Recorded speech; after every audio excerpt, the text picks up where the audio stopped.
President Ruto must be a very good methodological schemer.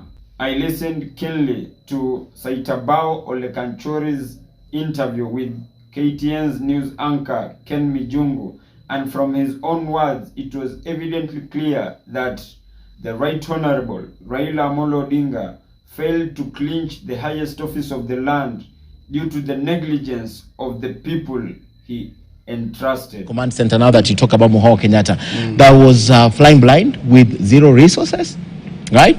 And you say it lacks situational awareness, dysfunctional to the core, soaked in clash of ambition and utterly disunited. The candidates did not take particular interest in the activities. I'll do the quote now. You will be shocked to learn that not once did Baba or Martha personally join our deliberations, whether as National Chief Agents team at the command center or even called to inquire the progress. The only time you came to sit down with Baba and Martha, you say, was at the during the Supreme Court process. Absolutely, and that's a fact. You know, on the issue of agents management, let me just clarify something you've said. It's not that the command center was not given resources. Okay, the command center had resources, but the team, the National Chief Agents team, you remember we had a team of 5. Myself as National Chief Agent, Odoro Ngwen, Dr. Caroline Karugu, Professor Isaiah Wakindiki, and Paul Mwangi. We were the National Chief Agents team. That team was kept out of the command center, and we were basically, the command center was hijacked by some of the players that you've mentioned. Yeah. And they had resources. They were flying in resources, crazy resources. I've said in the book. Yeah. You know, there was the resources had controlled by Muhao Kenyatta. The resources had been put in place, and in fact there was a push and pull between those players, on who will control those resources. And so the resources were there, but they were not applied to good effect. Okay. Because it's not what you have; it is how you use it. So the resources were not properly applied. And the people who are running the command center were not interested in security. And before I even deconstruct further, someone should remind Saitabao Olekanchori that anti-Raila books don't sell in the Kenyan market. And actually, Dr. Miguna can confirm my words simply because he was a victim of Raila's magnanimity in the recent past.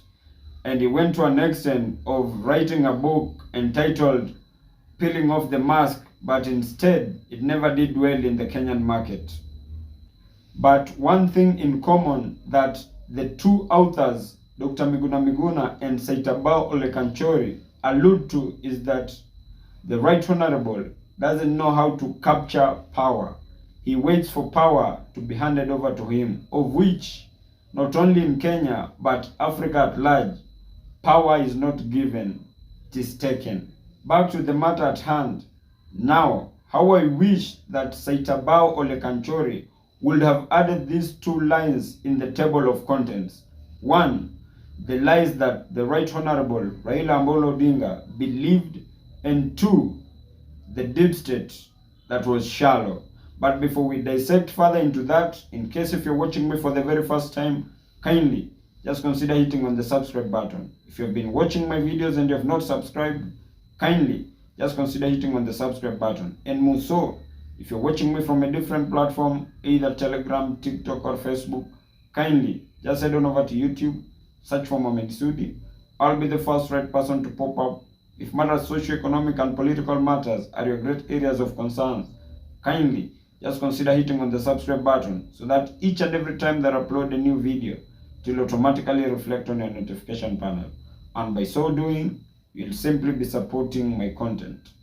Now, first things first, the Right Honorable Raila Amolo Odinga must wake up with immediate effect. And why am I saying so? I'm simply saying so because the people that he entrusted in the last general election are milking him dry. You can talk of Junet Mohammed and our subject of discussion today, Saitabao Olekanchori, who was his main chief agent. You can imagine Raila entrusted this guy to be his main chief agent.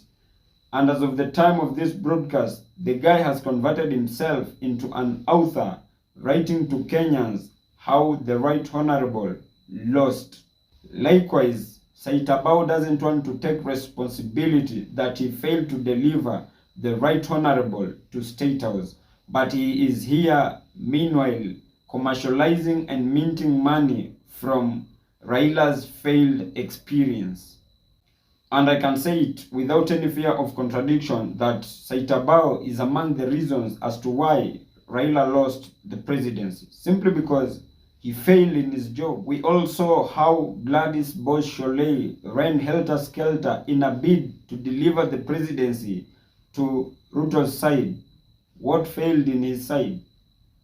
Because in such a scenario, the main goal is usually to deliver, whether real or doctored results. The rest are usually going to be discussed later after you've delivered. Today here we are, the people who failed Raila to clinch to the highest office of the land are the ones profiting from his own misery of losing an election. Saitabao has turned out to be an extensionist who is winning by selling books from Raila's failures. But honestly, that has just been my opinion. If you have a contrary opinion to mine, kindly just drop your comments in the comment section and I'll give them a right of reply. And as I end this, kindly just consider hitting on the subscribe button if you have not. Thank you and may God bless you.